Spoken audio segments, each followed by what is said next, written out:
आँख मारे लौटिया लगावे मिलाए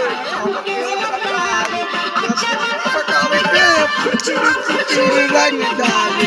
करके इशारे देवर साला आँख मारे बोली आँख मारे बोली आँख मारे हमके भी जावे पंजाबे कहीं दबावे भाभी फागुन में मेरी खाना होके पीछे तू जावे गाड़ी से हमें तारे ये बहुत साला आँख मारे ये बहुत आँख मारे होली में होली आँख मारे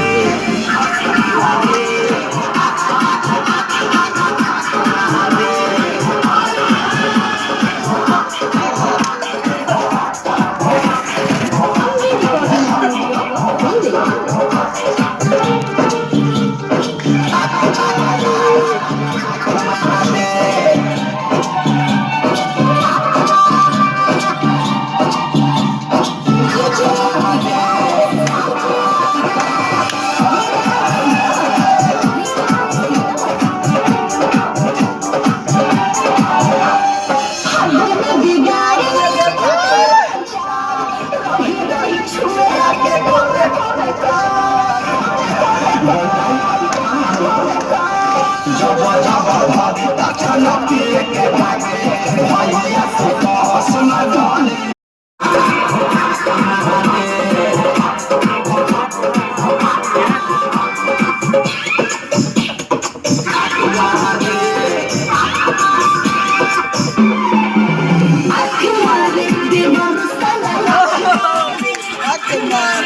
आँख मारे लौटिया लगावे मिलाए पकावे के चिड़ी रंग डाले करके इशारे देवर साला आँख मारे बोली आँख मारे